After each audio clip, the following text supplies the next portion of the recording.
Tudo bom, investidor? Sejam bem-vindos ao nosso canal central do REIT. Aqui nós discutimos a estratégia de como obter uma renda em dólar com segurança. E no vídeo de hoje nós vamos falar sobre esse REIT, o maior proprietário de imóveis em Manhattan, Nova York, e que hoje ele tem um dividend yield de cerca de 8% e que atrai muito investidor porque faz o pagamento de dividendo mensal. Ele é o SL Green, código de negociação dele SLG.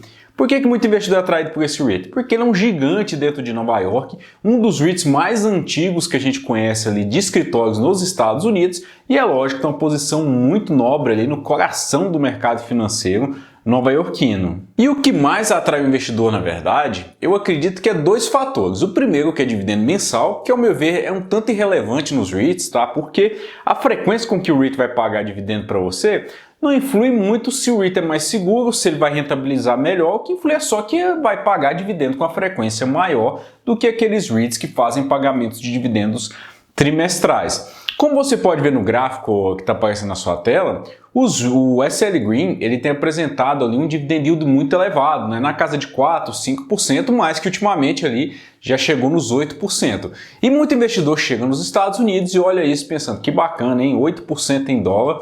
E realmente é muito atrativo. E fica aqui comigo porque até o final do vídeo eu vou mostrar para vocês o valuation de SL Green e se vale a pena você manter ele na carteira ou se vale a pena até você comprar. Quais são as perspectivas de futuro desse REIT de escritórios nova-iorquino. Mas não é só isso, né? A gente tem que entender um pouco mais o que são os prédios, né? Você pode ver aqui que ele tem diversos prédios bem interessantes em Nova York, né? A quantidade bem razoável ali. Alguns como One Madison Avenue e a Torre 46 ali no coração de Manhattan, né? E se você prestar atenção, o que eu quero mostrar nessa imagem para vocês é a dimensão da quantidade de imóveis que a SL Green tem hoje dentro de Manhattan, né? E o que mais ele tem feito propaganda desse REIT é desse imóvel que ele acabou de inaugurar, essa torre aqui que você vê na imagem, né? Que ela chama One Vanderbilt.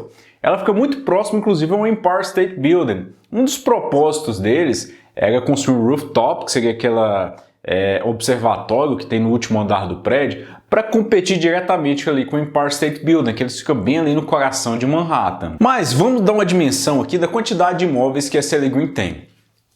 Essa imagem que você vê a seguir mostra exatamente Manhattan, né? Aquela península ali em Nova York. Na parte sul, que seria aqui essa parte mais acima da imagem, o que a gente vê é o distrito financeiro nova-iorquino, né? Ali fica Wall Street, fica aquela região mais nobre do mercado financeiro. E na região mais central ali, que é o que a gente vê na parte de baixo da imagem, mostra exatamente aquela região ali mais turística, né? Que é onde fica ali a Times Square, por exemplo, fica o Empire State Building, fica diversos imóveis. A gente vê que tem uma concentração muito grande, mas o que chama atenção é que todos esses imóveis coloridos que você está vendo na imagem são imóveis do SL Green. Então é um gigante, na verdade, ali. Não é à toa que ele é o maior detentor privado de imóveis na região de Manhattan. Mas o mercado tem punido muito esse REIT, né? A gente vê que o dividend yield está elevado exatamente porque a cotação dele tem caído bastante. O que você pode observar é que a taxa de circulação dos imóveis de escritório nos Estados Unidos ela ainda está bem baixa, né? Desde a pandemia. O que a gente observa é que até 2020, ali o início do ano, a taxa de circulação nos escritórios nos Estados Unidos girava em torno de 90% a 95%. Hoje já caiu bastante, mas isso é lógico, a gente precisa analisar com muita cautela cidade por cidade. E esse aqui é um estudo da Castle que mostra exatamente isso, né? Como que a taxa de ocupação nesses escritórios tem sido de acordo com cada cidade. A gente vê ali que as cidades hoje que têm a maior taxa de ocupação, que seriam as cidades principalmente no Texas, né? Como Dallas, Austin, que gira ali na casa de 40%, enquanto Nova York tem uma taxa de circulação bem menor, girando ali entre 30% e 35%. Isso quer dizer que o REIT está em dificuldade nesse exato momento? Não. O que acontece é que, se essa taxa de circulação nesses escritórios não voltar a subir, é natural que na hora de renovar os contratos, o REIT fica ali de mãos atadas, né? Já que o inquilino não vai querer renovar todo o contrato, ele não vai precisar da locação de todo aquele imóvel. Às vezes ele aluga um espaço, mas um espaço menor, e o mercado fica apreensivo com isso, né? Mas o que eu quero trazer aqui no vídeo para vocês, são dados muito importantes, é para a gente entender como que o REIT está se alocando, né? Como que o REIT está buscando ali superar toda essa questão aqui relacionada a essa taxa de circulação dos seus imóveis. Vale lembrar que taxa de circulação é diferente de taxa de ocupação. Hoje os imóveis de SL Green tem uma taxa de ocupação que chega na casa de 92% a 94%, né, ali de trimestre para trimestre.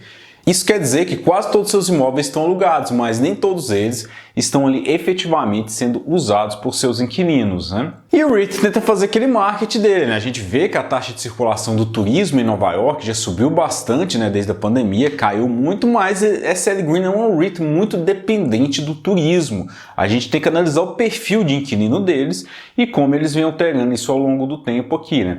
A imagem que você está vendo aqui mostra exatamente isso, né? Um dos dados que o próprio REIT tenta trazer na sua apresentação do investidor, que o REIT está se recuperando, já que a taxa de circulação de turista ali tem sido alta. Mas qual o perfil dos seus inquilinos? Hoje a gente observa que quase metade dos inquilinos de SL Green vem do sistema financeiro, né? Então a gente vê ali que grande parte da alocação de seus imóveis, da metragem quadrada, é do setor financeiro, enquanto ali menos de 20% é do legal service, né? Que são aqueles serviços de advogado, promotoria, tudo que está relacionado ali a essa parte legal, né?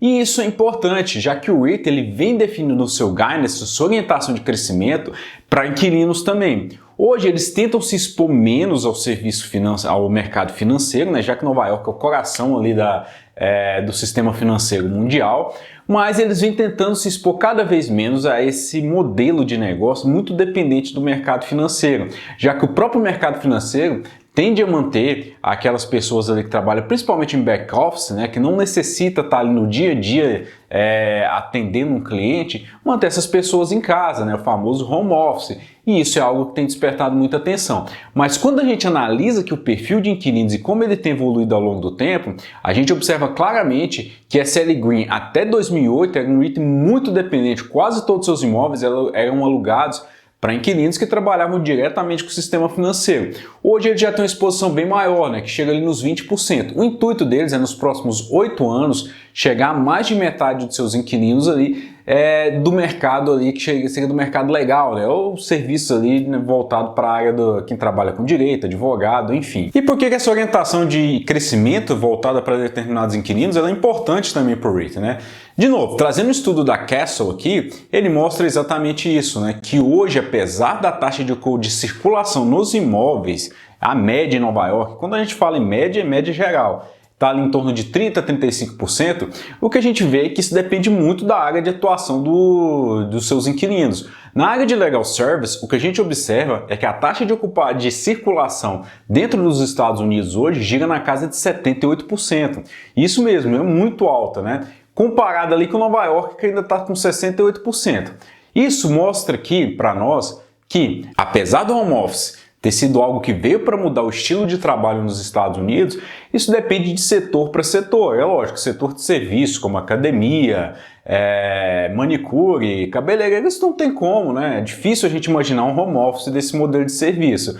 Mas quando a gente fala do serviço aqui legal, né, a gente vê que eles ainda têm uma taxa de circulação muito grande. Isso é importante para o futuro de SL Green, que ao se expor esse tipo de inquilino aqui, o que a gente espera é que ele mantenha ali os seus reajustes de aluguéis robustos, né? Ou pelo menos mantendo a inflação ali para o investidor ao longo do tempo. Mas um dos pontos que eu gosto de ressaltar com o investidor é o seguinte: a gente sempre olha para o investimento, a gente tem que lembrar que é segurança, né? Eu falo aqui que, via de regra, a cotação ela vai acompanhar ali o FFO, que seria o fluxo de caixa do REIT. Mas é natural que a gente veja os REITs se valorizando também a partir do momento que eles começam a oferecer mais segurança para o investidor. E um dos pontos de inflexão de insegurança que esse REIT apresentou aqui nos últimos anos, eu diria que até 2016, é a sua dívida, né? O que a gente pode ver é que a dívida dele subiu muito, chegou ali a quase 10 bilhões de dólares, né? E desde então ele vem tentando reduzir a sua alavancagem ali, hoje na casa de 4 bilhões de dólares. Tudo isso que ele fez eram dívidas para poder crescer, para poder aproveitar o seu portfólio ali e poder entregar mais crescimento para o investidor. Afinal de contas, a gente tem dois tipos de crescimento. Aquele crescimento que vem do reajuste dos aluguéis e aquele crescimento que vem de quando um REIT adquire um novo imóvel e é lógico que ele agrega mais valor ali para nós investidores também. Mas esse crescimento até 2016 foi muito baseado em dívida. Dívida EBITDA subiu muito, chegando ali na casa de 12 vezes, e hoje eles estão precisando fazer essa desalavancagem, né, para poder oferecer mais segurança para o investidor. Afinal de contas, aquele investidor um pouco mais avesso a risco acaba saindo do REIT, e aí é lógico que a gente vê a cotação despencando. E aí, isso mostra o perfil do REIT. Hoje eles têm ali, a gente pode analisar os REITs, todos eles têm metas, tá? A gente vê ali que os REITs eles colocam ali algumas metas bem específicas. Uma que SL Green tem é de colocar a sua dívida EBITDA em 5,5 vezes. A gente sempre fala aqui que um dívida EBITDA de um REIT, na média, é até 6 vezes um dívida EBITDA normal. A partir disso já começa a ficar muito arriscado.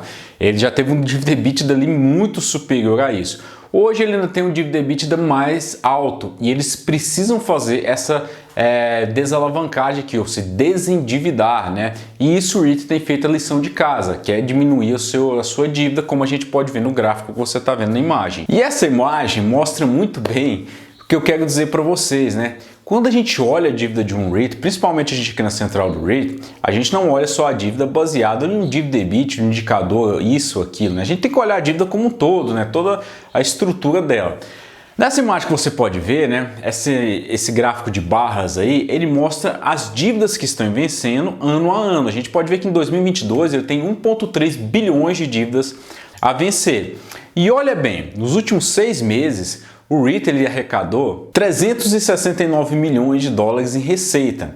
Se a gente for extrapolar essa receita aqui, né, para o ano inteiro, de 369 milhões, se a gente multiplicar por 2 aqui, vai dar menos de 800 milhões de dólares. Em resumo, se a gente pegar toda a receita que o REIT vai receber no ano de 2022, ela sequer paga a metade da dívida que está vencendo esse ano. E aí é lógico, isso é preocupante, né?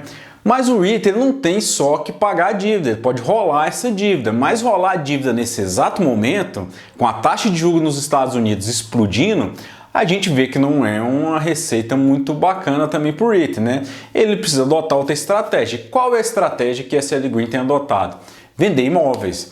Então ele precisa vender parte de seus imóveis para pagar essa dívida. Então todo aquele investimento que ele fez até 2016, ele precisa partir para um desinvestimento. E aí é lógico, né? Não adianta a gente vender aquela vaquinha que dá leite para fazer o churrasco, que a gente vai comer um dia só e acabou. E aí a gente tem que ficar atento com isso aqui. Qual que é a estratégia que a SL Green tem adotado hoje, como eu falei? É evitar a rolagem dessa dívida e vender os seus imóveis. Mas nesse exato momento, como eu mostrei para vocês, não é o melhor momento para vender imóveis, né? A gente está ali no momento em que o mercado está desaquecido, principalmente para o setor de escritórios. E aí o REIT tem que vender ali os seus melhores imóveis. A gente viu ali ele vendendo imóveis ancorados para a Apple, para a Amazon em 2021, em 2022, para poder pagar parte dessa dívida que ele possui e que não é pequena. E aí vamos falar um pouco mais agora, então, o que importa para o investidor, né? Dividendo, mas dividendo crescente, né? Uma das seguranças que a gente tem nos REITs, uma das vantagens principais é o dividendo crescendo ao longo do tempo. Isso que você vê na imagem são os dividendos de SL Green, mas não se assustem, tá? O que a gente vê é que os dividendos vinham crescendo até 2020, aí parece que caiu, mas não é. O que acontecia é que até 2020 ele pagava dividendo trimestral, e aí é lógico, o REIT enxergou que é uma das grandes oportunidades que um investidor comum olha é dividendo mensal, né? Como eu falo, não olhe para isso, porque isso não é tão relevante quando a gente vai montar a nossa carteira. Mas a gente vê que a partir de 2020 o dividendo passa a ser mensal, ele parece que caiu, mas ele não caiu. O que mudou foi basicamente que em vez de pagar trimestral, ele passou a pagar com uma frequência maior. E o que a gente vê nitidamente ali são 2 picos, né? Esses picos aconteceram de dividendo no começo de ano, ali em janeiro de 2021 e janeiro de 2022. Isso são dividendos especiais que o REIT faz ali para poder pagar o investidor. Por que o REIT pagou esse dividendo especial? Lembra que eu falei que ele vem vendendo parte do seu portfólio para reduzir a dívida? Já expliquei em um vídeo aqui que você pode acompanhar no card que nem toda a dívida, nem todo o dividendo do REIT ele é tributado, né? A gente tem parte dos dividendos dos REITs que são isentos de impostos, principalmente quando o REIT vende um imóvel e tem aquele ganho de capital. O que aconteceu é que a SL Green vendeu muitos imóveis, teve um ganho de capital e distribuiu parte desse ganho de capital na forma de dividendo para o investidor. E aí é lógico, a gente vê esse dividendo especial todo caindo ali na conta, né? Então o investidor ele tem que se atentar, porque esse não é um dividendo que veio propriamente da receita, né, do aluguel. Isso é um dividendo que se originou na venda de um imóvel. E isso, por longo prazo para o investidor, não é algo muito bom, tá? E E o que fica mais claro toda essa estratégia do REIT é nesse gráfico que você está vendo aqui agora, né? Desde 2009 a gente vê o SL Green em roxo e o VNQ em laranja. A gente vê que o VNQ ele vem subindo ali quase que como uma linha reta, né? Quando a gente compara os dois, mas o SL Green disparou muito até 2016. De 2016 para cá ele começou a andar de lado e cair, né? Cair exatamente por isso, porque o REIT ele precisou oferecer mais segurança para o investidor, porque sabia que todo aquele crescimento baseado em dívida não era sustentável por longo prazo. Mas eu falo que quando o investidor ele começa nos Estados Unidos, ele não pode olhar só para o passado, tá? Eu diria que é importante a gente olhar como o REIT se comporta no passado, mas é importante a gente entender o futuro também. Quem investiu em SL Green, olhando só para a cotação, às vezes perdeu dinheiro, né? A gente vê que até 2007 ali chegou a bater na casa dos $170. Caiu e nunca mais voltou para aquela cotação. Hoje ele gira na casa de $40. Então quer dizer que você perdeu dinheiro? Não, né? O investidor ganhou também ali através do dividendo. A gente tem que olhar retorno total. Mas jamais olhe para um REIT olhando só para gráfico, né? Porque SL Green é a prova viva de um REIT que desde 2007 não conseguiu superar ali a sua cotação à época. Mas como eu falei, né? Eu gosto sempre de pesar o pró e o contra. Agora a gente começa a decidir aqui, vamos ver se esse REIT tá valendo a pena, né? Hoje o REIT, SL Green, na verdade, ele tá bem barato, né? Comparando ele quando a gente faz uma análise de valor patrimonial do REIT, ele continua ali com a cotação bem deprimida. E isso o REIT tem aproveitado para fazer entregar retornos para o investidor, tanto através de dividendo especial, como eu expliquei agora há pouco, mas através de recompra de ações, né? Esse gráfico que você está vendo aqui na imagem mostra a quantidade de ações em circulação. A gente vê que ele já diminuiu bastante ali, né? Mais de 30% nos últimos anos. Isso quer dizer que o REIT ele vem num programa de recompra de ações. Eles têm um programa agora 2021, 2022 de recompra de cerca de 25 milhões de ações, né?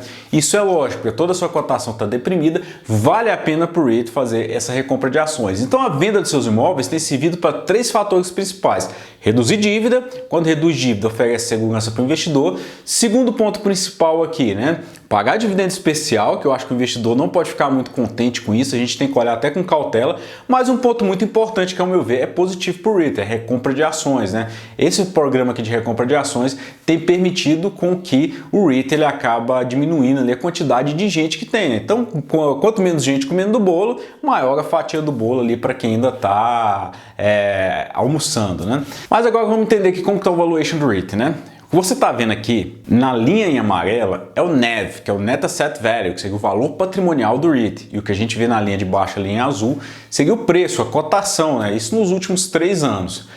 E o que a gente vê nas barras em verde seria o desconto que ele está no seu valor patrimonial. Então a gente vê que ele vem com um desconto muito grande. Mas hoje especificamente esse REIT tem um desconto no seu valor patrimonial de cerca de 54%. Quase o mesmo do que a gente viu ali durante a pandemia, né? O auge da pandemia em março de 2020. Isso é um desconto muito grande no seu valor patrimonial. E quer dizer que o REIT vai se manter? Não, a gente tem que olhar com cuidado porque a gente vê que o Net Asset Value do REIT vem diminuindo também. Por quê? Como eu expliquei, o REIT vem vendendo imóvel, né? Se você vende seu imóvel, é lógico que o seu valor patrimonial vai reduzir. Isso aqui é lógico. E como que o REIT tem conseguido manter esse valor patrimonial ainda de certa forma mais estável? De novo, através do programa de recompra de ações. Se eu tenho menos ações no mercado, é lógico que o meu preço pelo valor patrimonial acaba ali andando de lado. Então hoje a SL Green tem um dos maiores descontos que ele possui ali, né, de históricos. Eu diria que no mesmo patamar, a gente só viu ali em março de 2020, que foi o auge do lockdown, quando fechou tudo, né? Então ali foi uma loucura na verdade, mas hoje ele tem um desconto muito grande. O investidor tem que ficar um pouco atento a isso aqui, né? Agora, vamos falar dos fatores principais, vamos falar das métricas aqui, do que interessa para a gente hoje, olhando para o mercado americano. SL Green, esse desaquecimento que ele tem no mercado de Nova York hoje, tem provocado fatores importantes, né? Uma das métricas que eu sempre olho aqui ao trazer para os nossos investidores é o spread leasing, né? Quanto que, quando o inquilino sai, eu alugo para um segundo inquilino, quanto que vai ser o aluguel do próximo inquilino, né? Então essa diferença ela é muito importante porque ela vai demonstrar se o mercado está aquecido ou desaquecido. Nos 6 primeiros anos de 2022, o spread leasing das novos contratos de SL Green foi com a queda de 12,1%. Isso quer dizer que se eu alugava um imóvel por $100, um metro quadrado, por exemplo, no próximo inquilino eu já vou alugar ali por 88, 89. Então isso vem demonstrando que o mercado ele está com oferta muito maior do que a demanda, né? Então isso é um fator interessante para a gente olhar nos próximos trimestres. Um trimestre, 2 trimestres não é tão preocupante, mas vários trimestres seguidos com spread leasing negativo é muito preocupante para o investidor, né? Porque a tendência natural é o REIT cair a sua receita. Cai a receita, é lógico, o FFO cai e aí o nosso dividendo não se sustenta também. Dividendo caindo, o mercado precifica isso antes e aí a cotação cai. Então a gente tem que pesar muito isso aqui. Quer dizer que a gente deve vender, deve comprar SL Green? Não. Quem gosta de SL Green tem que saber pesar e ponderar isso dentro da carteira para o longo prazo. Espero que vocês tenham gostado desse vídeo aqui, tentei destrinchar o máximo possível aqui desse REIT para vocês. E é importante vocês acompanharem também o nosso canal lá no Telegram, porque lá nós postamos os fatos relevantes e lá sempre tem a notícia de SL Green dos seus imóveis e principalmente ali também dos seus resultados trimestrais, para a gente poder acompanhar como que vai ser esse comportamento nos próximos trimestres. Mas querendo ou não, quando a gente analisa somente as métricas friamente, a gente vê que a SL Green está nos melhores pontos de entrada dos últimos anos, né? Mas quer dizer, isso também não quer dizer que o REIT não vai continuar caindo aqui nos próximos trimestres. Espero que vocês tenham gostado desse vídeo. Um abraço e até a próxima.